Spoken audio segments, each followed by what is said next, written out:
दिक्कत आई थी। इसीलिए आपकी 10th 12th की मार्कशीट में किसी भी तरह की कोई भी दिक्कत नहीं होनी चाहिए और आपको उसको निकलवा कर संभाल कर बढ़िया रखनी है, क्योंकि कुछ वैकेंसियाँ 10th 12th लेवल की ही होती हैं। तो इसीलिए बच्चा जो है फॉर्म भर देता है, तो आपकी दोनों मार्कशीट आपके पास में संभली भी होनी चाहिए सबसे पहले तो, ठीक है। मान लीजिए किसी ने डिग्री अपनी ग्रेजुएशन कंप्लीट कर ली है और ग्रेजुएशन लगाया है फॉर्म में, सपोज किसी बच्चे ने ग्रेजुएशन कंप्लीट कर लिया और फॉर्म में ग्रेजुएशन लगाया है, तो ग्रेजुएशन की डिग्री भी आप लाकर रख सकते हैं। ये दो तो बेसिक चीजें जो आपको पता होनी चाहिए। अब काफी सारे बच्चों को पता नहीं होता है, जो मैं तीसरी चीज बता रही हूँ और जो इंपॉर्टेंट चीज होती है वो होता है कैरेक्टर सर्टिफिकेट। अब आप बोलोगे कैरेक्टर सर्टिफिकेट कहाँ से मिलेगा? कैरेक्टर सर्टिफिकेट जो आपने लास्ट क्वालिफिकेशन आपके पास है वहां से आपको कैरेक्टर सर्टिफिकेट लाकर अभी से रख लेना चाहिए। सर कैरेक्टर सर्टिफिकेट होता है चरित्र प्रमाण पत्र। क्या होता है? चरित्र प्रमाण पत्र। चरित्र प्रमाण पत्र मैं आपको बताऊं, जो 12th क्लास होते हैं उनको उनका चरित्र प्रमाण पत्र स्कूल से मिलता है, स्कूल वाले देते हैं। या तो आपके पास होगा, आपकी मार्कशीट के साथ में आप लोग लेकर आए होंगे। तो जिन भी बच्चों के पास उनका चरित्र प्रमाण पत्र नहीं है, मस्ट हैव इट, ये आपको रखना ही चाहिए। चरित्र प्रमाण पत्र मैंने जो भी डीवी करवाए हैं अब तक, जिस भी एग्जाम के, कम से कम मैं 4 डीवी करवा चुकी हूँ, तो मैंने जिस भी एग्जाम का डीवी करवाया है सभी एग्जाम में मुझसे जो है चरित्र प्रमाण पत्र मांगा गया था।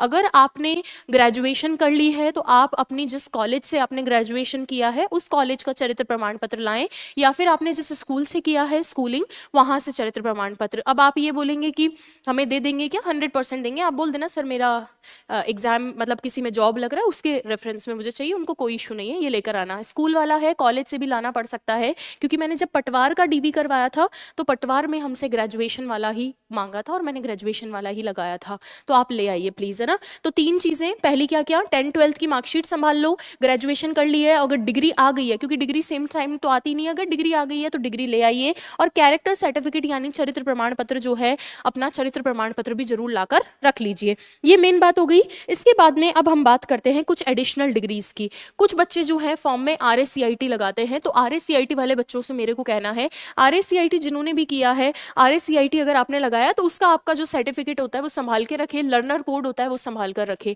एक और चीज, ये जितने भी आपके डॉक्यूमेंट्स हैं, इन डॉक्यूमेंट्स के अंदर किसी के नाम में दिक्कत हो, नाम में दिक्कत अक्सर बच्चों की होती है, पिताजी के नाम में I की जगह E हो गया, पिताजी के नाम में Y की जगह E हो गया, ये देखने में मिलती है। 10th की जो मार्कशीट होती है वो ही हमेशा आपका डॉक्यूमेंट्स का बेस होता है। क्लास 10th की जो मार्कशीट होती है वो हमेशा आपका बेस होता है। तो क्लास 10th की मार्कशीट में जो लिखा है वही हमारा लास्ट तक काम में आता है।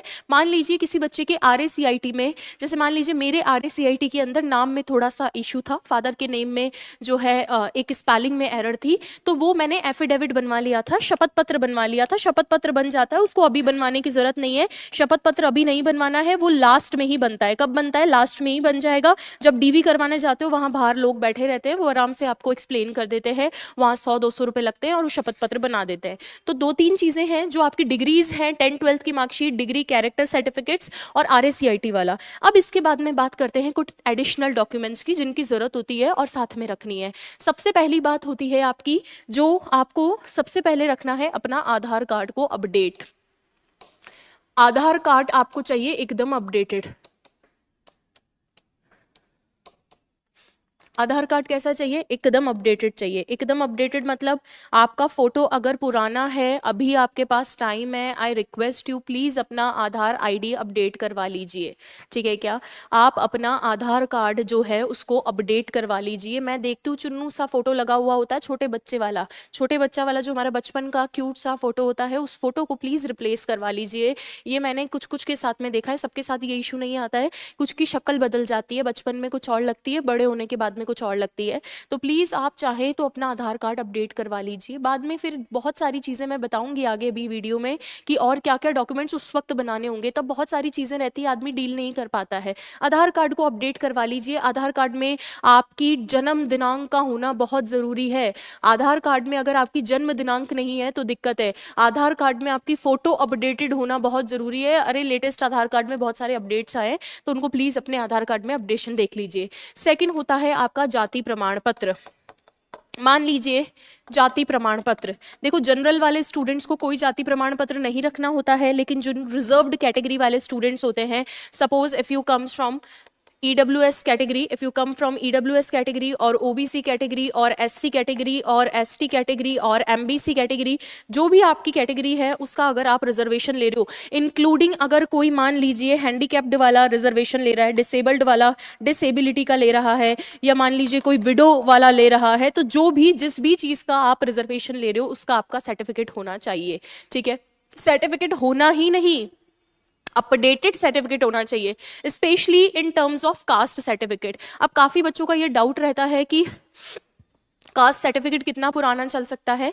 देखो कोशिश करो, अगर आपका साल 1.5 साल से पुराना हो गया है तो अपडेट ही करवा लो, मेरी मानो तो साल 1.5 साल से पुराना हो गया है तो उसको अपडेट करवा लो, कोई दिक्कत नहीं है। अब कुछ बच्चों को ये दिक्कत आती है, मैम वहाँ दिक्कत तो नहीं आएगी, हमने फॉर्म भरने के टाइम पे जो जाति प्रमाण पत्र लगाया था और अब DV करवाएंगे उसमें अपडेटेड आ जाएगा, तो कोई दिक्कत तो नहीं आएगी, कोई इशू नहीं आएगी। बस एक चीज़ का ध्यान रखना, फॉर्म भरवाते समय जब आपने अपना फॉर्म फिल इन किया था, जिस जाति से आपने अपना फॉर्म फिल इन किया था, जिस चीज़ का रिजर्वेशन लेते हुए आपने फॉर्म फिल इन किया था, वो आपका उस वक्त बन चुका होना चाहिए। अदरवाइज आपको एफिडेविट देना पड़ता है, और वरना तो नहीं देना होगा। अगर आपके पास उस वक्त था तो बना हुआ, आप उसको अपडेट करवा लीजिए, अपडेटेड रख लीजिए, कोई इशू नहीं है।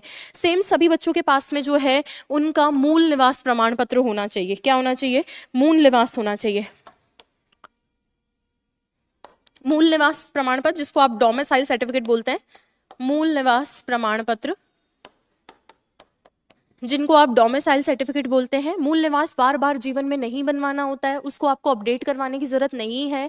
आपके पास अगर बना हुआ है ठीक है, जाति वाले को और आधार वाले को जरूर अपडेट करवा लेना, मूल निवास को अपडेट करवाने की जरूरत नहीं है। क्लास 10th की मार्कशीट में किसी तरह की कोई छेड़छाड़ ना करें, है ना, वो मार्कशीट आपके लिए सबसे ज़्यादा इंपॉर्टेंट है। ठीक है क्या? और भी मैंने डॉक्यूमेंट्स लिख रखे हैं, मैं आपको बताती चलूंगी साथ में। हाँ जी, हाँ, एक और जो इम्पॉर्टेंट चीज़ आपको ध्यान में रखनी है वो है application form and admit card. Application form and admit card, I hope आपने अपना application form and admit card संभाल के रखा है सभी बच्चों ने। आप फॉर्म भरते हैं तो उसका जो एप्लीकेशन फॉर्म होता है और एडमिट कार्ड होता है, ये आपको संभाल के रखना पड़ता है भाई।